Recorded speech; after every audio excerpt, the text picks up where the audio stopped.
Assessment year 26-27 की ITR filing start हो चुकी है। आज के सेशन में हम समझेंगे एक सैलरी क्लास इंडिविजुअल को किस तरीके से अपनी इनकम टैक्स रिटर्न फाइल करनी होती है। आज के सेशन में हम केवल फॉर्म फीडिंग नहीं सीखेंगे, हम पूरे इनकम टैक्स की कंसेप्चुअल लर्निंग लेंगे। एक सैलरी क्लास इंडिविजुअल को किन किन चीज़ों का ध्यान रखना होता है और किस तरीके से सही से करेक्टली अपनी इनकम टैक्स रिटर्न फाइल करनी होती है। हे गाइस, मैं हूं विवेक फ्रॉम फिनटेक्स प्रो, जहां पर हम बात करते हैं फाइनेंस एंड टैक्सेशन की। Without any further do start करते हैं आज के सेशन को। सबसे पहले सेशन स्टार्ट करने से पहले, आईटीआर फाइलिंग से पहले आपको समझना होगा मैंडेटरी कब होता है आपके लिए इनकम टैक्स रिटर्न फाइल करना है। क्योंकि इस साल से 12 लाख तक की इनकम पर कोई टैक्स नहीं है, तो एक कंफ्यूजन आ सकती है, सर मेरा कोई टीडीएस तो कटा नहीं है, मेरी इनकम 6 लाख रुपीज़ की है, टीडीएस मेरा जीरो है, क्या मेरे लिए भी आईटीआर फाइल करना मैंडेटरी है? जी हाँ, आईटीआर फाइल करना मैंडेटरी है आपके लिए भी, वही मैं डिस्कस करने जा रहा हूँ। और अगर आपके लिए आईटीआर मैंडेटरी है और आप आईटीआर फाइल नहीं करते तो यहाँ पर भी पेनल्टी के प्रोविजंस इनकम टैक्स के अंदर होते हैं। सबसे पहली चीज जो आपको चेक करनी होती है, आपको चेक करनी है आपकी जो टोटल इनकम है, दैट मस्ट, अगर वो एक्सीड कर रही है maximum amount which is not chargeable to tax, उस केस में मैंडेटरी आईटीआर फाइलिंग आपको करनी होगी। अब ये लिमिट्स क्या होती हैं? न्यू रिजीम के अंदर एक सिंपल सी लिमिट है 4 लाख की। अगर आपकी टोटल इनकम 4 लाख को क्रॉस कर जाती है तो मैंडेटरी आईटीआर फाइलिंग आपको करनी होगी। ओल्ड रिजीम के अंदर जो है, यहां पर आपको अपनी एज के हिसाब से चेक करना होता है। अगर आपकी एज 80 या अबव है तो आप सुपर सीनियर सिटीजन हैं, वहां पर आपकी 5 लाख तक की इनकम जो है वो एग्जम्प्ट होती है और उसके ऊपर आपके लिए मैंडेटरी होता है आईटीआर फाइल करना। अगर आप एक सीनियर सिटीजन है जिसकी एज 60 से लेकर 79 तक है, उस केस में अप टू 3 लाख तक आपको टैक्स देने की जरूरत नहीं होती है। बेसिक एग्जम्पशन लिमिट हम इसको बोलते हैं, और इससे कम इनकम में तो आईटीआर फाइलिंग मैंडेटरी नहीं है। अगर इसके अलावा नॉर्मल इंडिविजुअल की बात करें जिसकी एज 60 से कम है, वहां पर यह लिमिट 2.5 लाख रुपए की हो जाती है, उसके ऊपर आपको फाइल करना आईटीआर मैंडेटरी हो जाएगा। तो डिपेंडिंग अपॉन द रिजीम, अगर आप ओल्ड रिजीम में जा रहे हैं तो ये लिमिट्स लगेंगी। न्यू रिजीम के लिए सिंपल आपकी लिमिट होती है 4 लाख की लिमिट आपके ऊपर लगती है। इसके अलावा कुछ ऐसे केसेस, स्पेशल केसेस भी होते हैं जहां पर आपको हर सिनेरियो में मैंडेटरी आईटीआर फाइल करनी होगी। जैसे कि अगर आपने अपने करंट अकाउंट में 1 करोड़ से ज़्यादा डिपॉजिट कर दिया एक ईयर में, तो मैंडेटरी आईटीआर फाइलिंग आपकी होगी। अगर आपने अपने सेविंग बैंक अकाउंट में 50 लाख से ज़्यादा का डिपॉजिट एक साल के अंदर कर दिया है, तब भी आपको आईटीआर फाइल करना मैंडेटरी हो जाएगा। इसके साथ साथ अगर आपने कोई मनी स्पेंड किया है फॉरेन कंट्री, फॉरेन ट्रैवल पर आपने 2 लाख से ज़्यादा का खर्चा कर दिया है एक साल में, भले ही वो मल्टीपल ट्रिप्स हों, 3 ट्रिप आपने की और 2 लाख से ज़्यादा का खर्चा हो गया, तब भी आईटीआर फाइलिंग आपके लिए मैंडेटरी हो जाएगी। नेक्स्ट है इलेक्ट्रिसिटी बिल। अगर आपका जो है 1 लाख से ज़्यादा का आ रहा है, आपके नाम से इलेक्ट्रिसिटी बिल है 1 लाख से ज़्यादा का एक फाइनेंशियल ईयर में अगर आ रहा है, तो मैंडेटरी आईटीआर फाइलिंग आपके लिए रहेगी। अगर आपका एक बिजनेस है और आपकी सेल 60 लाख को क्रॉस हो जाती है, तब भी आईटीआर फाइलिंग मैंडेटरी होती है। अगर प्रोफेशन है तो ग्रॉस रिसीट 10 लाख को क्रॉस हो जाती है अगर एक फाइनेंशियल ईयर में, तब भी मैंडेटरी आईटीआर फाइलिंग रहेगी। अगर आपका टीडीएस डिडक्ट हो रखा है या टीसीएस कलेक्ट हो रखा है मोर देन 25,000 रुपये का, तब भी आपके लिए मैंडेटरी होता है इनकम टैक्स रिटर्न फाइल करना। ये लिमिट 50,000 की हो जाती है सीनियर सिटीजन के केस में। इसके अलावा आप एक इंडिया के रेजिडेंट हैं और आपने फॉरेन में इन्वेस्टमेंट की हुई है, दुबई में आपकी कोई प्रॉपर्टी है या आपके यूएस के अंदर आपने इन्वेस्टमेंट किया हुआ है, यूएस के अंदर कोई स्टॉक आपने खरीदा हुआ है, तो उस केस में आपके लिए आईटीआर फाइल करना मैंडेटरी हो जाएगा। कई बार स्टूडेंट जो हैं वो इंड मनी, वेस्टेड जैसे प्लेटफॉर्म पर जाके यूएस के स्टॉक को परचेज कर लेते हैं। अब उनकी इनकम इतनी ज़्यादा नहीं होती, लेकिन फिर भी उनके लिए मैंडेटरी होता है आईटीआर फाइल करना, और इसमें स्पेशली शेड्यूल FA में आपको वो रिपोर्ट करना होता है। यहाँ पर भी मैंडेटरी आईटीआर फाइलिंग हो जाती है। इसके अलावा अगर आप इंडिया के रेजिडेंट हैं और यूएस के स्टॉक होल्ड करते हैं, तो ये केस हमने यहाँ डिस्कस कर लिया, तब भी मैंडेटरी है आपके लिए आईटीआर फाइल करना। इसके अलावा कुछ केसेस ऐसे होते हैं जहाँ पर रिकमेंड किया जाता है आईटीआर फाइल करना। अगर आपको आपका लॉस कैरी फॉरवर्ड करना है तो उस केस में आपको आईटीआर फाइल करना ज़रूरी है। अगर आपको टीडीएस का क्लेम रिफंड कराना है तो वहां पर भी आईटीआर फाइल करानी होगी। अगर आपके एआईएस में कोई हाई वैल्यू ट्रांजैक्शन आ रही है, जैसे क्रेडिट कार्ड बहुत ज़्यादा यूज़ करते हैं कई बार स्टूडेंट्स और उनके एआईएस में हाई वैल्यू ट्रांजैक्शन रिपोर्ट हो जाती है, तो वहां पर भी आपके लिए मैंडेटरी होता है आईटीआर फाइल करना। इसके अलावा अगर आप एक सीनियर सिटीजन है तो एक स्पेशल केस आपके लिए होता है, आपको आईटीआर फाइल करने की ज़रूरत नहीं होती है अगर आप ये कंडीशंस को सेटिस्फाई कर देते हैं। अगर आप एक सीनियर सिटीजन है और फॉलोइंग कंडीशंस को सेटिस्फाई करते हैं, अगर आपकी एज 75 ईयर से ज़्यादा की है, आप इंडिया के रेजिडेंट हैं और आपको पेंशन या इंटरेस्ट से इनकम मिलती है, तो आप एक फॉर्म 12BBA ये जो है बैंक में सबमिट कर सकते हैं। बैंक आपका टीडीएस उस सिनेरियो में नहीं काटेगा। सो ध्यान रखिए, ये सारी कंडीशन होती हैं जो आपको ध्यान रखनी होती है मैंडेटरी आईटीआर फाइलिंग के लिए।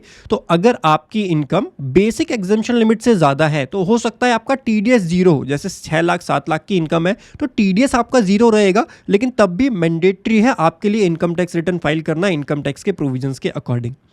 चलिए अब चर्चा करते हैं दूसरे इंपॉर्टेंट पॉइंट पर, what is the right time to file your income tax return. देखिए 31 मई जो होती है, 31 मई जो है वो ड्यू डेट होती है टीडीएस की रिटर्न फाइल करने की, Q4 की 25-26 की, और 31 मई ही जो है वो ड्यू डेट होती है एसएफटी रिपोर्टिंग की। एसएफटी रिपोर्टिंग जब आपकी होती है तब आपका एआईएस अपडेट होता है, और जब टीडीएस आपका एम्प्लॉयर काटता है, टीडीएस की रिटर्न जब फाइल होती है तब आपको आपका फॉर्म 16 मिलता है। फॉर्म 16 मिलने की जो लास्ट डेट होती है वो 15 जून 2026 रहती है। इसीलिए मैं ये एडवाइस करता हूँ, रिकमेंड करता हूँ कि जब भी आप आईटीआर फाइल करें तो आप अपने 26AS और एआईएस को ज़रूर चेक करें और मेक श्योर करें कि सारी एंट्रीज वहाँ पर अपडेट हो चुकी हैं, और वो एंट्रीज 15 जून के बाद कंप्लीटली अपडेट हो जाती हैं जनरली।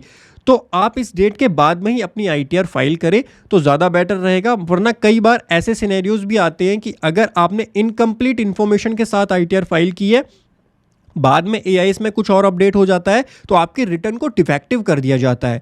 इसीलिए एक बार मेक श्योर कर लीजिए कि आपके एआईएस में और 26AS कंप्लीटली अपडेट हो चुका है, जो कि इस डेट के बाद जनरली हो जाता है, तभी आप अपनी इनकम टैक्स रिटर्न फाइल करने के लिए जाएं।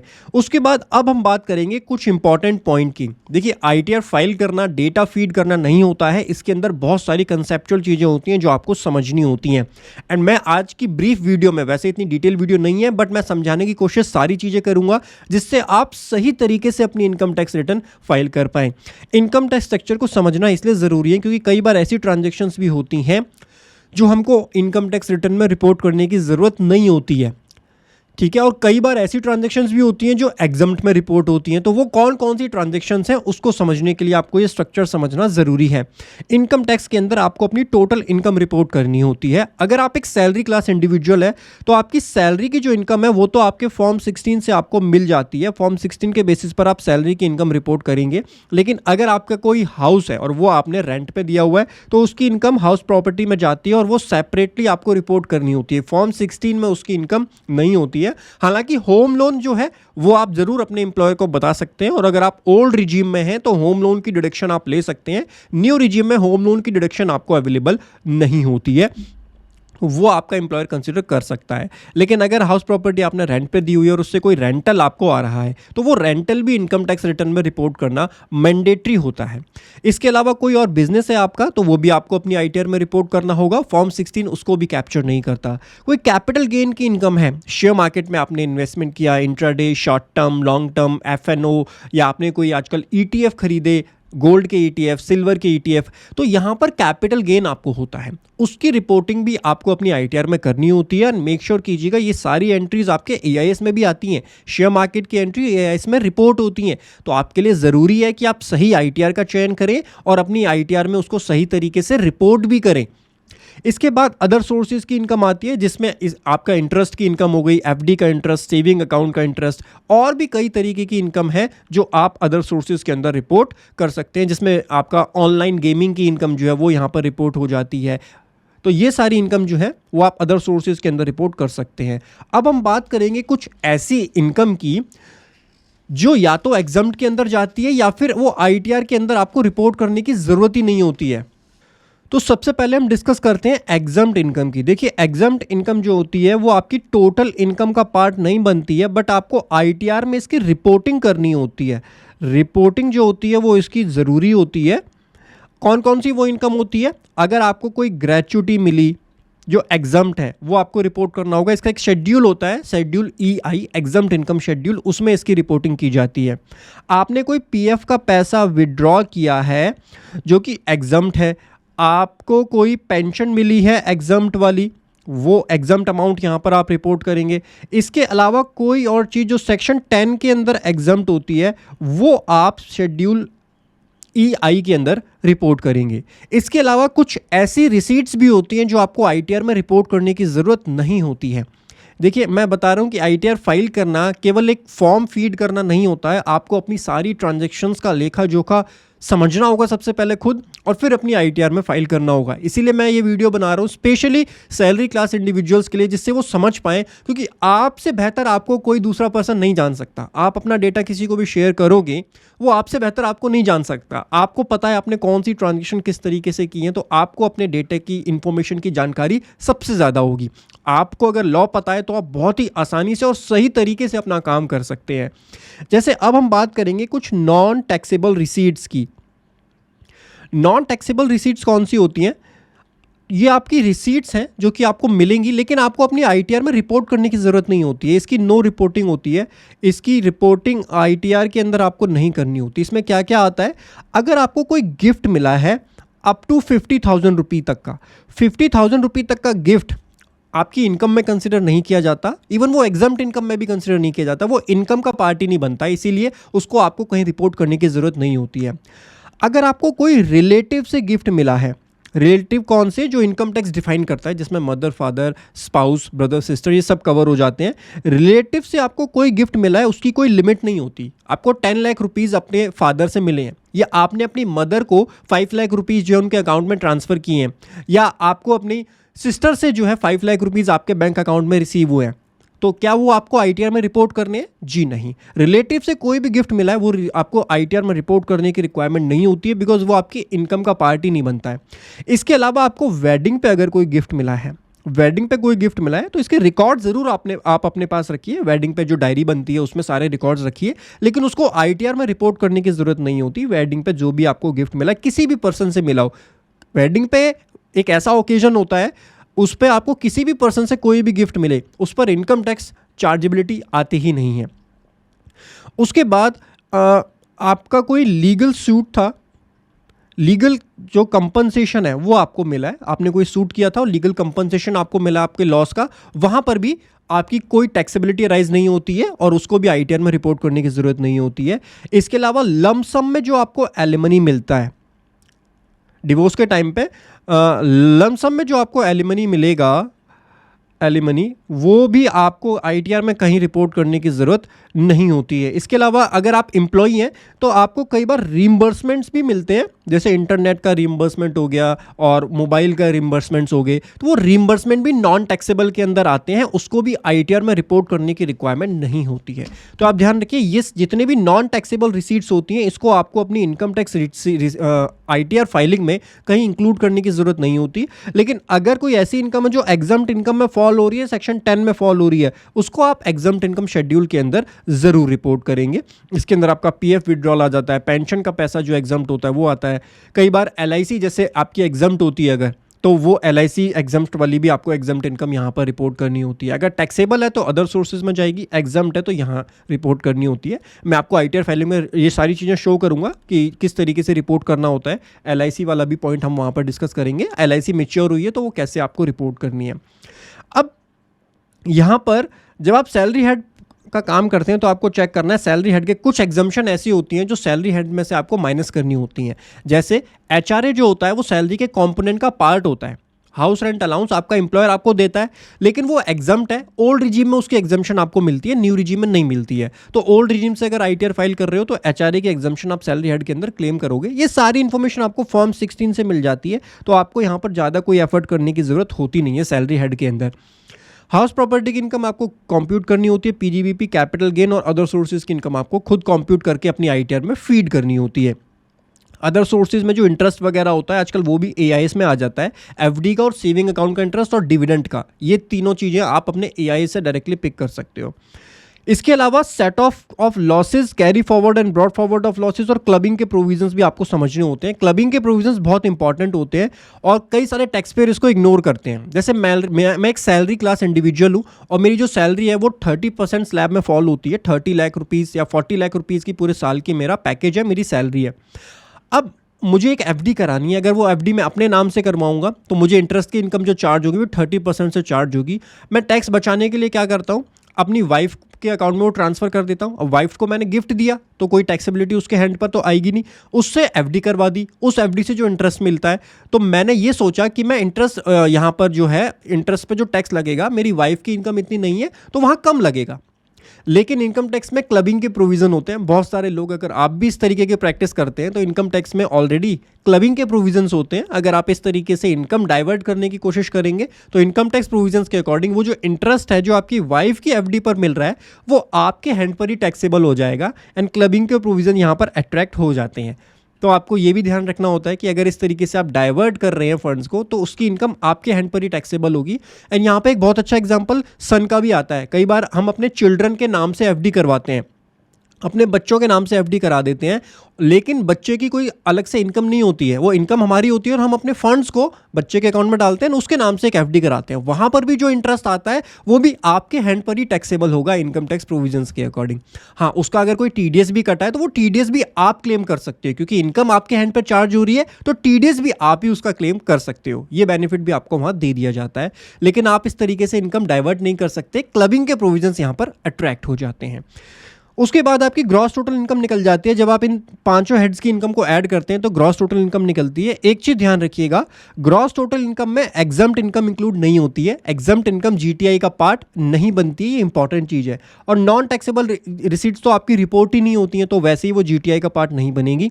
जीटीआई में से फिर आप डिडक्शंस माइनस करते हो। वैसे न्यू रिजीम में तो ज़्यादा कोई डिडक्शन अवेलेबल है नहीं।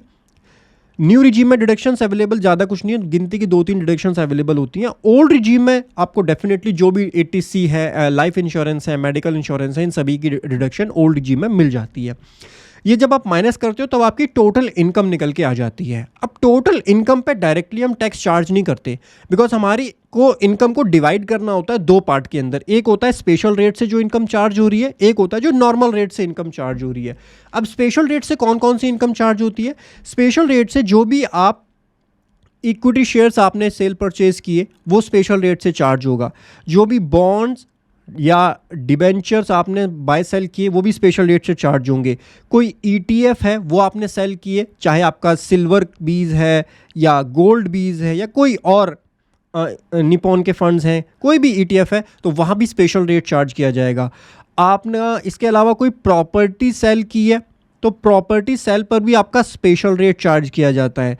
इसके अलावा आपको कोई ऑनलाइन गेमिंग से इनकम हुई है, ऑनलाइन गेमिंग में आपका ड्रीम 11 वगैरह आ जाता है, ये स्पेशल रेट से चार्ज किए जाते हैं। ये सारी इनकम आपकी स्पेशल रेट से चार्ज होती है। या फिर कोई क्रिप्टो करेंसी आपने सेल की है, तो ये सभी आपके कैपिटल गेन में आएंगी और कैपिटल गेन से आपकी टोटल इनकम का पार्ट बन जाती हैं। लेकिन इस पर जब टैक्स निकाला जाता है तो वो स्पेशल रेट से निकाला जाता है।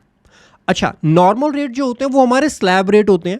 स्लैब रेट के अकॉर्डिंग जो टैक्स चार्ज किया जाता है वो आपकी नॉर्मल इनकम पे किया जाता है। इसमें क्या क्या आता है?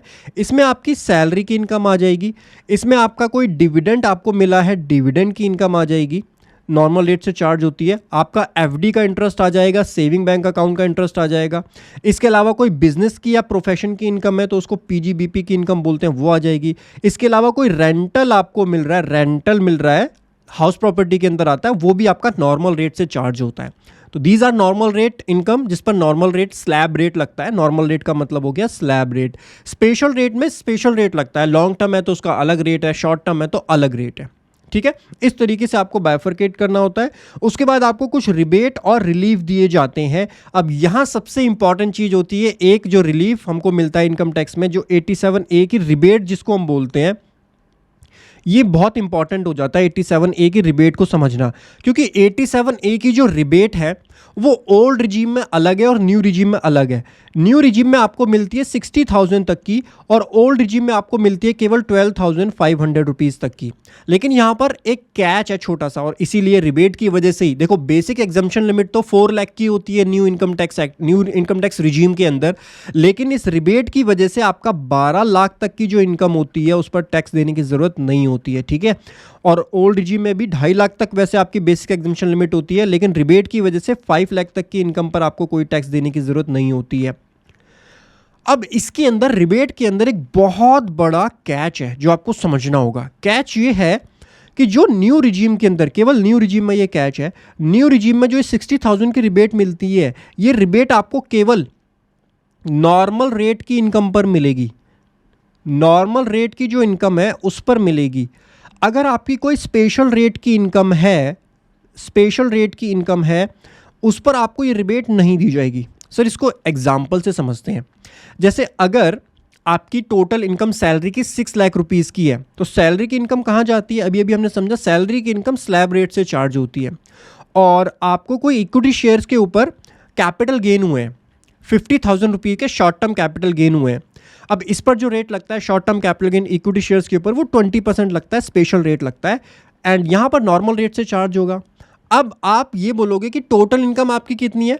टोटल इनकम आपकी है 6 लाख रुपीज़ सैलरी की आपकी इनकम है, प्लस 50,000 रुपीज़ आपको equity short term capital gain हुए इक्विटी शेयर वाले, 6,50,000 रुपीज़।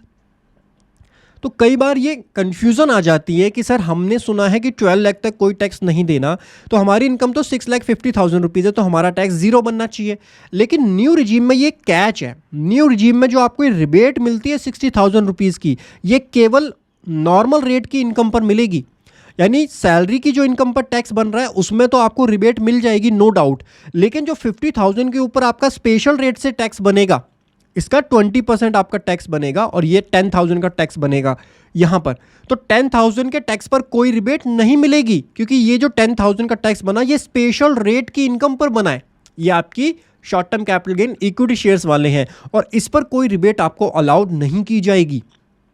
इसीलिए कई बार ऐसा भी पॉसिबल हो सकता है कि 12 लाख से कम आपकी इनकम है, लेकिन अगर उसमें कोई स्पेशल रेट की इनकम इंक्लूड है तो हो सकता है आपका टैक्स फिर भी वहाँ पर आपको देना पड़े और आपकी टैक्सेबिलिटी वहाँ बन जाए। ये इस चीज़ का ध्यान रखिएगा।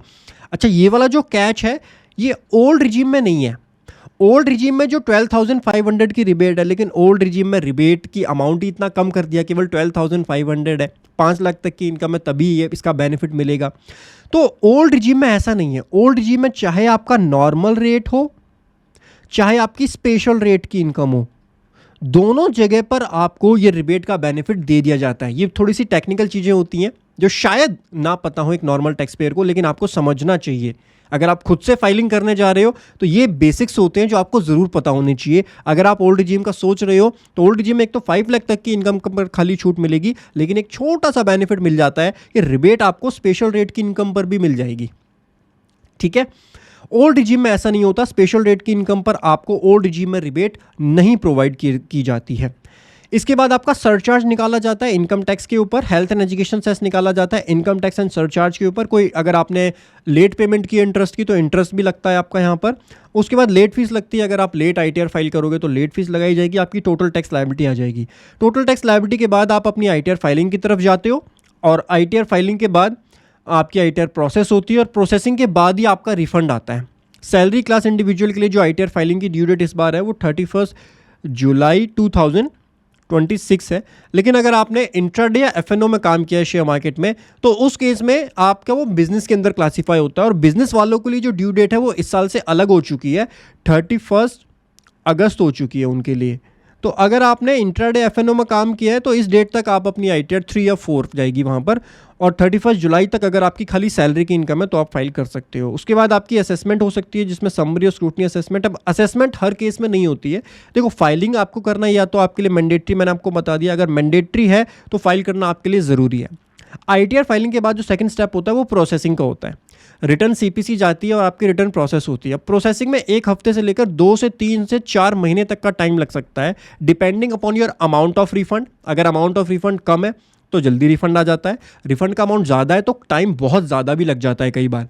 Depending upon your ITR nature, ITR 1 और 4 जो होती हैं वो जल्दी प्रोसेस होती हैं, आईटीआर 2 और 3 में ज़्यादा टाइम लगता है। 2 और 3 में आप 2 से 3 महीने तो मिनिमम लेके चलो, लगेंगे ही लगेंगे। 1 और 4 होती है वो फिर भी जल्दी हफ्ते 10, 15, 20 दिन के अंदर प्रोसेस हो जाती है। तो जब आपकी आईटीआर प्रोसेस होगी, प्रोसेसिंग में पता चलेगा कितना रिफंड आएगा, उसके विद इन 1 वीक के अंदर अंदर आपका रिफंड आपके बैंक अकाउंट में क्रेडिट हो जाता है।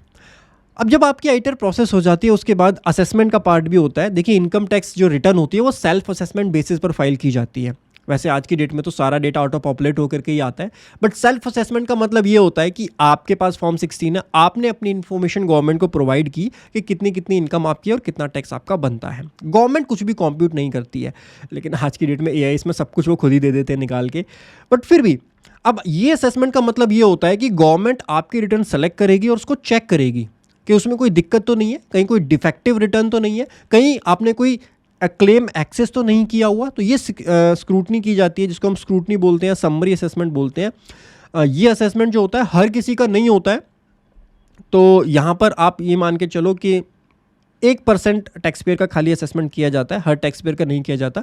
डिपेंडिंग अपॉन उसकी अगर इनकम बहुत ज़्यादा है या आपका टीडीएस का रिफंड बहुत ज़्यादा बन रहा है, तो उस केस में केवल असेसमेंट के अंदर केस जाता है। उसके बाद नोटिस आता है, नोटिस का रिप्लाई होता है, लिटिगेशंस होते हैं, एडिशनल टैक्स एंड पेनल्टी, अगर कुछ गलत रिफंड क्लेम किया, फेक रिफंड क्लेम किया, वो लग सकता है। आप अगर उस ऑर्डर से सेटिस्फाई नहीं हो तो आप यहाँ पर अपील के लिए भी जा सकते हो। और अपील पहले कमिश्नर अपील को होती है, फिर सीआईटी अपील को होती है, फिर हाई कोर्ट और सुप्रीम कोर्ट तक अपील का ऑप्शन आपके पास अवेलेबल रहता है। देखिए गाइस, सबसे पहले फॉर्म 16 की चर्चा करते हैं। फॉर्म 16 जो है वो आपको आपका एम्प्लॉयर इशू करता है। फॉर्म 16 के दो पार्ट होते हैं, part A and part B. Part A के अंदर आपकी टीडीएस की इंफॉर्मेशन होती है, कितना टीडीएस आपका कटा है, और पार्ट बी में आपकी सैलरी की इंफॉर्मेशन होगी कि आपकी कितनी सैलरी है, क्या क्या एग्जम्पशन है, क्या क्या डिडक्शन है, और सैलरी हेड की टोटल इनकम आपकी कितनी है, वो पार्ट बी में निकाली जाती है। अब आपको अभी जो स्क्रीन पर फॉर्म 16 दिख रहा है, ये ट्रेसिस से डाउनलोड किया गया है, जो कि government of India income tax department का पोर्टल होता है, और यही आपका ऑथेंटिकेटेड और ओरिजिनल फॉर्म 16 होता है। लेकिन कई केसेस में आपको ट्रेसेस वाला फॉर्म 16 नहीं मिलता है। स्पेशली जो गवर्नमेंट एम्प्लॉयज़ होते हैं और आर्मी और सिक्योरिटी फोर्सेस के जवान होते हैं, वो एक सॉफ्टवेयर का यूज़ करते हैं, और उस सॉफ्टवेयर में जो फॉर्म 16 निकलता है वो इस तरीके का निकलता है। दोनों में ही जो चीज़ें होती हैं वो सेम ही होती हैं, और सिमिलर तरीके से ही आईटीआर फाइल होती है। यहाँ पर देखिए, पार्ट ए ऐसा होता है और पार्ट बी ये थोड़ा समराइज व्यू में होता है, जो ये वाला फॉर्म होता है। बाकी जो ट्रेसेस वाला फॉर्म होता है, प्राइवेट जो भी इंप्लॉयज़ होते हैं उन सभी को इस तरीके का ट्रेसेस फॉर्म मिलता है, जिसमें पार्ट बी में आपकी सैलरी की सारी इन्फॉर्मेशन होती है। एक बार में आपको फॉर्म 16 जो है डिस्कस कर लेते हैं, उसके बाद इसकी आईटीआर फाइलिंग की तरफ चलेंगे। देखिए, सबसे पहले आपकी बेसिक इन्फॉर्मेशन होगी पार्ट ए के अंदर, तो वो मैंने हाइड कर दिए कॉन्फिडेंशियल के चक्कर में। उसके बाद आपका जो भी अमाउंट पे हुआ और जो भी आपका टीडीएस डिडक्ट हुआ वो यहाँ पर आएगा। अब आप देखेंगे सर, अमाउंट तो पे हुआ है 5,73,000 और उस पर टीडीएस कटा हुआ है। ऐसा क्यों? क्योंकि यहाँ पर ओल्ड रिजीम में जो है इसने ऑप्ट किया था, अपने एम्प्लॉयर को जो है बोला था ओल्ड रिजीम में इसका टीडीएस काटना है। तो ओल्ड रिजीम में 5 लाख से ज़्यादा हो जाता है, तो वहाँ पर आपको टैक्स देना होता है। टैक्स आपका कटने का, ये टैक्स यहाँ पर कटा है, ये रिफंड हम करवा देंगे बिकॉज न्यू रिजीम में हम जाएंगे। एक क्वेश्चन और आता है कि सर एक बात बताओ, फॉर्म 16 तो हमने फाइल किया, जो हमारा फॉर्म 16 जनरेट हुआ है ये तो ओल्ड रिजीम से हुआ है, क्या आईटीआर फाइलिंग के टाइम हम रिजीम चेंज कर सकते हैं? यस, डेफिनेटली आप कर सकते हो, कोई परेशानी आपको नहीं आएगी। पार्ट ए आपका हो जाता है। अब हम चलेंगे पार्ट बी की तरफ, जिसमें इंपॉर्टेंट इंफॉर्मेशन आती है। सबसे पहले आपसे जो क्वेश्चन पूछा जाता है कि whether opt out of taxation under section 115 BAC1A, ये होता है न्यू रिजीम का। क्या आप न्यू रिजीम से ऑप्ट आउट होना चाहते हैं? तो यहाँ पे देखिए यस सेलेक्ट किया हुआ है। यस का मतलब ये होता है कि अब आप न्यू रिजीम से ऑप्ट आउट हो गए हो, ओल्ड रिजीम में अपनी इनकम टैक्स रिटर्न फाइल करोगे। अब यहाँ पर सैलरी देखो कितनी है, 5 lakh. Income tax return file नहीं करेंगे, कॉम्पिटिशन ओल्ड रिजीम से होगी। आईटीआर फाइलिंग अभी मैं दिखाऊंगा, हम आईटीआर में इसकी रिजीम चेंज कर देंगे, जिससे हमारा जो भी टीडीएस कटा हुआ है वो पूरा का पूरा रिफंड आ जाएगा, बिल्कुल लीगल जेन्युइन तरीके से। उसके बाद आप देखेंगे टोटल ये सैलरी आ गई। अब एक इंपॉर्टेंट नोट जो आपको यहाँ पर ध्यान रखना है, आपको जो ये ग्रॉस सैलरी आ रही है एज पर सेक्शन नंबर 17(1), जो ग्रॉस सैलरी आपकी ये निकल के आ रही है, जो कि निकल रही है ये डी, टोटल जो दिख रहा है आपको, ये आपकी ग्रॉस सैलरी होती है। This is your gross salary.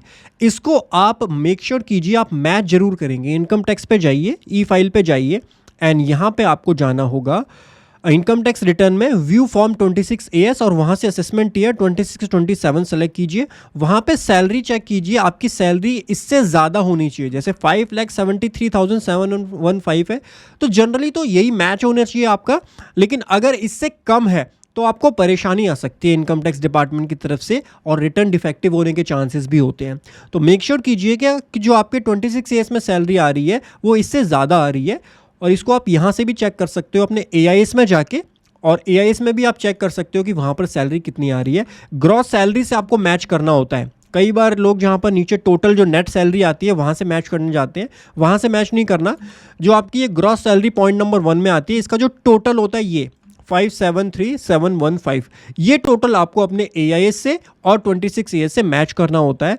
अगर उसमें आपका कम अमाउंट आ रहा है, 26AS में और AIS में कम आ रहा है, और फॉर्म 16 में ज़्यादा आ रहा है तो आप अपनी ITR में ज़्यादा रिपोर्ट करो फॉर्म 16 के अकॉर्डिंग। लेकिन अगर उसमें ज़्यादा रिपोर्ट हो रहा है, AIS में और 26AS में ज़्यादा है, तो आप अपने एम्प्लॉयर को इन्फॉर्म करो कि मेरे 26AS में और AIS में ये अमाउंट आ रहा है, आपने मुझे फॉर्म 16 में जो ग्रॉस सैलरी दी है वो कम दी है, मैं ITR फाइल करूँगा तो प्रॉब्लम आ जाएगी। तो उस केस में एक बार एम्प्लॉयर से कम्युनिकेट ज़रूर करना है आपको।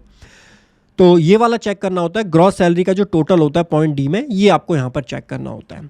उसके बाद आप नीचे जाएंगे तो ये डिडक्शन और एग्जम्पशन यहाँ पर आपको मिल जाएंगी। सेक्शन 10 की जो एग्जम्पशन होती हैं वो मिल जाएगी। ट्रैवल कमीशन अलाउंस 10(5) का, डेथ कम रिटायरमेंट ग्रेचुटी 10(10) की, कमिटेड पेंशन की एग्जम्पशन है, लीव एनकैशमेंट की एग्जम्पशन है, HRA की एग्जम्पशन है, अगर HRA इन्वॉल्व है तो उसकी एग्जम्पशन मिल जाएगी। ये ओल्ड रिजीम में है बट इनको ये चीज़ मिली नहीं होंगी, इसीलिए यहाँ 0 आ रहा है। कोई और स्पेशल अलाउंस है जो एग्जम्प्ट है वो भी आपका यहाँ पर आ जाएगा। और उसके बाद आप नीचे जाएंगे, डिडक्शंस मिल जाएंगी। सेक्शन 16 की स्टैंडर्ड डिडक्शन 50,000 की है बिकॉज ये ओल्ड रिजीम की कॉम्पिटिशन है। न्यू रिजीम में 75,000 है, ओल्ड रिजीम में 50,000 है। तो सैलरी हेड की जो इनकम है वो आपकी ये 523,715 आ गई है। उसके बाद आप देखेंगे तो आपकी डिडक्शन है, LIC की डिडक्शन यहाँ कंसिडर की हुई है 21,600 की, और आपकी जो टोटल इनकम फिर डिडक्शंस के बाद बनेगी वो 5,02,000 की 2115 की बन गई।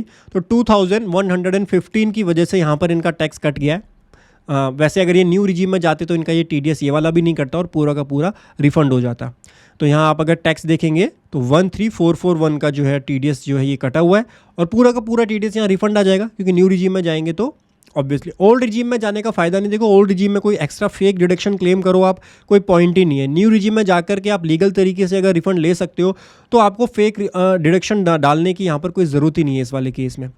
इस तरीके से आप अपने फॉर्म 16 को चेक करेंगे। और अगर आपका न्यू रिजीम है तो वैसे भी आपकी एग्जम्पशन और डिडक्शन तो सारी की सारी ज़ीरो ही आ रही होंगी। इसी तरीके से आपका ये वाला भी होता है। आर्मी वाले के केस में भी सेम तरीके से आपका निकाला जाता है। आर्मी वाले केस में जो आपको चेक करना होता है 26A से और AI से, वो ये वाली चीज़ चेक करनी होती है, ग्रॉस सैलरी। ये वाला जो अमाउंट आ रहा है इससे कम होना चाहिए, या इतना ही है तो सबसे बेस्ट है। इससे कम है तब भी चलेगा, क्योंकि हम जो रिपोर्टिंग करेंगे वो अपने फॉर्म 16 से करेंगे। ठीक है, फॉर्म 16 में आपके पास डिटेल कंपोनेंट होते हैं तो उसके बेसिस पर हम रिपोर्ट करेंगे अपनी ITR में। इससे आप एक बार मैच कर लीजिएगा। चलिए अब इनकम टैक्स पोर्टल पर चलते हैं, इसकी फाइलिंग सीखते हैं क्विकली। आप लॉगिन कीजिएगा अपने पैन से और पासवर्ड से। फाइल इनकम टैक्स रिटर्न पे जाना है आपको, फाइल इनकम टैक्स रिटर्न, उसके बाद असेसमेंट ईयर 26-27 ऑनलाइन, उसके बाद स्टार्ट न्यू फाइलिंग पे आप क्लिक करेंगे एंड यहाँ पे एज अ इंडिविजुअल आपको प्रोसीड करना होगा। एक चीज़ ध्यान रखिए, मैं आपको फॉर्म 16 से सिखा रहा हूँ, मैं ITR 1 में इसकी रिपोर्टिंग सिखाऊंगा। अगर आपको कोई कैपिटल गेन की इनकम होती है, कोई स्पेशल रेट की इनकम है, आपका कोई ETF में आपने सेल किया है कोई ETF, या आपका कोई वर्चुअल डिजिटल क्रिप्टो करेंसी में आपने कोई सेल किया है, ETF है, शेयर मार्केट में आपने सेल किया है, तो वहाँ पर ITR 1 नहीं जाएगी। तो इस चीज़ का आप ज़रूर ध्यान रखेंगे। तो यहाँ प्रोसीड करेंगे, ITR 1 की तरफ जाएंगे। ITR 1 में जाना है आपको, लेट्स गेट स्टार्टेड पे क्लिक करना है। Taxable income is more than basic exemption limit, continue पे क्लिक करना है। पर्सनल इन्फॉर्मेशन में जाइए और यहाँ नाउ पर्सनल इन्फॉर्मेशन में सबसे पहले आपको अपना नेचर ऑफ एम्प्लॉयमेंट चेक करना है। Central government, state government, PSU, उसके बाद पेंशनर के लिए अलग है, अदर पेंशनर के लिए अलग है, अदर्स और नॉट एप्लीकेबल। तो अदर, अगर आपका प्राइवेट जॉब है तो आप अदर यहाँ से सेलेक्ट कर सकते हैं। फाइलिंग अंडर सेक्शन 139(1) आ जाएगा। रिजीम आप कौन सी ऑप्ट करना चाहते हैं, 2 रिजीम होती हैं, ओल्ड रिजीम और न्यू रिजीम। अब हमारे केस में देखेंगे जो हमारी कॉम्पिटिशन हुई है वो ओल्ड रिजीम से हुई है, बट हम ITR फाइल करेंगे वो न्यू रिजीम से करेंगे जो कि डिफ़ॉल्ट रिजीम है। तो हम यहाँ नो रहने देंगे और न्यू रिजीम से ITR फाइल करेंगे यहाँ पर। उसके बाद रिप्रेजेंटेटिव एसएससी में नो रखिए। बैंक डिटेल्स एक बार चेक कर लीजिए, सारे बैंक आपके यहाँ पर मेंशन होने चाहिए। सभी बैंक अकाउंट अगर नहीं है मेंशन तो आप यहाँ पर ऐड कीजिए सबसे पहले अपने बैंक अकाउंट, क्योंकि बैंक अकाउंट रिपोर्ट ना करने पर भी पेनल्टी आपके ऊपर इनकम टैक्स डिपार्टमेंट की तरफ से लगाई जा सकती है।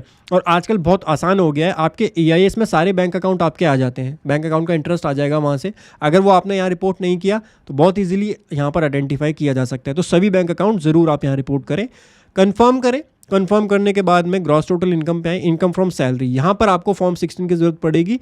तो आपके केस में कई बार ये प्रीफिल डेटा भी आता है आपके फॉर्म 16 से। अगर नहीं आ रहा प्रीफिल तो मैन्युअली भी आप फाइल कर सकते हो, और आ रहा है प्रीफिल तो एक बार चेक कर लीजिए अपने फॉर्म 16 से। सेक्शन 17(1) में कितनी सैलरी आ रही है हमारी, 573,715, 573,715।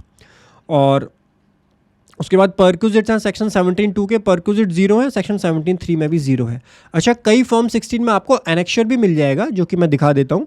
एनेक्शर के अंदर आपको डिटेल कंपोनेंट भी मिल जाएंगे सैलरी के कि क्या क्या उसके अंदर आपका इंक्लूड है। मैं आपको दिखा देता हूँ। परक्यूजिट का भी डिटेल कंपोनेंट मिल जाएगा, जैसे फॉर्म 12B(A) आपको ये दिख रहा होगा। इसमें आपको जो है परक्यूजिट का डिटेल मिल जाएगी कि जो अगर कोई परक्यूजिट मिला है तो वो कौन कौन सा परक्यूजिट है, इसका बाइफर्केशन आपको मिल जाएगा। ये आप जो है ITR फाइलिंग के टाइम पे, ITR 2 में वैसे बाइफर्केशन देने की ज़रूरत होती है। ITR 1 में देखो बाइफर्केशन नहीं मांगा, खाली सेक्शन 17(1) मांगा है। ITR 2 में अगर आप इसको रिपोर्ट कर रहे हो तो आपको एक बाइफर्केशन देना होगा इंडिविजुअली। वैल्यू ऑफ परक्यूजिट में 0 है और यहाँ पर भी 0 है। उसके बाद बिकॉज हम न्यू रिजिम में फाइल कर रहे हैं तो कोई एग्जम्पशन और डिडक्शन हम वैसे भी क्लेम नहीं करने वाले हैं यहाँ पर, और हमारे केस में है भी नहीं कोई एग्जम्पशन और डिडक्शन। एक डिडक्शन है LIC की, वो हम क्लेम नहीं करेंगे। बाकी स्टैंडर्ड डिडक्शन ऑटोमेटिकली कैलकुलेट कर लेगा 75,000 और 498,715 आ जाएगा। इसको हम सेव करेंगे। हाउस प्रॉपर्टी का कोई अगर इंटरेस्ट है तो वो आप यहाँ पर डाल सकते हो, बट हाउस प्रॉपर्टी अगर आप न्यू रिजीम में जा रहे हो तो हाउस प्रॉपर्टी के इंटरेस्ट को आप क्लेम कर नहीं सकते हो, वो सेट ऑफ नहीं होगा किसी और इनकम से, तो उसका कोई पॉइंट नहीं बनता। ओल्ड रिजीम में फिर भी आप कर सकते हो, ठीक है। हम न्यू रिजीम में ITR फाइल कर रहे हैं और हमारे केस में हाउस प्रॉपर्टी है भी नहीं। उसके बाद अदर सोर्सेज की इनकम आपकी ऑटो पॉपुलेट होकर के आ जाएगी आपके AIS से। आप एक बार अपना AIS ज़रूर चेक करें, जो भी AIS के बेसिस पर आपकी यहाँ पर अमाउंट आ रही है वो आप यहाँ पर मेंशन कर सकते हैं। उसके बाद एग्जम्प्ट इनकम कोई आपकी है वो आप यहाँ पर रिपोर्ट कर सकते हैं। लॉन्ग टर्म कैपिटल गेन आपका कोई है सेक्शन 112A के अकॉर्डिंग जो चार्ज होना है, बेसिकली इक्विटी शेयर जो होते हैं 1,25,000 तक के एग्जम्प्ट होते हैं, वो भी आप अब ITR 1 में रिपोर्ट कर सकते हो। ये इन्फॉर्मेशन डालने के बाद आप कंफर्म कर दीजिए। टोटल डिडक्शन में जाना है। अब हम न्यू रिजीम में फाइल कर रहे हैं तो डिडक्शन में हम कुछ भी नहीं डालेंगे। टैक्स पेड में जितना आपका TDS कटा हुआ है वो आ जाएगा। कोई और आपका TCS है, जैसे आपने कोई व्हीकल परचेज किया था तो उसका TCS आपका हो सकता है, या आपने कोई सेल्फ असेसमेंट टैक्स पे किया था वो भी यहाँ पर आपका आ जाएगा। आप इसको कंफर्म कर दीजिए। हमारे केस में एक्चुअली सेल्फ असेसमेंट टैक्स हमने और अलग से पे किया है, इसीलिए अमाउंट ज़्यादा आ रहा है। बाकी आपका इससे TDS आप ज़रूर मैच कर लीजिएगा जो आपका TDS डिडक्ट हो रखा है। जैसे इस वाले केस में आप देखेंगे तो TDS जो 13,000 के आसपास था, 13,441, तो वो आपको यहाँ मिल जाएगा सैलरी शेड्यूल TDS 1 के अंदर। इसमें आ जाएगा detail of tax deducted at source from salary. उसको एक बार मैच कर लीजिएगा एंड कंफर्म कर दीजिएगा। उसके बाद अपनी टैक्स लायबिलिटी देख लीजिए। टैक्स लायबिलिटी 0 आएगी बिकॉज हमारी 12 लाख से कम इनकम है और सारी नॉर्मल रेट की इनकम है। इसको आप कंफर्म कर देंगे। प्रोसीड टू वेरिफिकेशन में जाएंगे एंड यहाँ पे आप देखेंगे तो आपका जो भी रिफंड है वो यहाँ दिखाएगा, बिकॉज हमारे केस में हमने एडवांस टैक्स भी ऑलरेडी फिल किया हुआ था काफ़ी ज़्यादा, तो वो एडवांस टैक्स का रिफंड यहाँ पर आ रहा है। बाकी जितना आपका फॉर्म 16 के अंदर TDS कटा हुआ है वो पूरा रिफंड हो जाएगा, लीगल तरीके से हमारे केस में रिफंड हो जाएगा। हमारा और भी एडवांस टैक्स था तो इसलिए ज़्यादा अमाउंट यहाँ पर आ रहा है। एंड उसके बाद आप कंटिन्यू करके वैलिडेशन चेक करेंगे, कंफर्म करेंगे, आधार OTP से वेरीफाई करेंगे एंड अपनी ITR को आप इस तरीके से फाइल कर सकते हैं। अगर आपको वीडियो पसंद आई है तो चैनल को सब्सक्राइब जरूर करें। कोई क्वेरी है तो कमेंट सेक्शन में पूछिए। मैं विवेक साइनिंग ऑफ हो रहा हूँ। मिलता हूँ आपको अगले सेशन में। तब तक हंसते रहिए, मुस्कुराते रहिए। Bye bye, take care.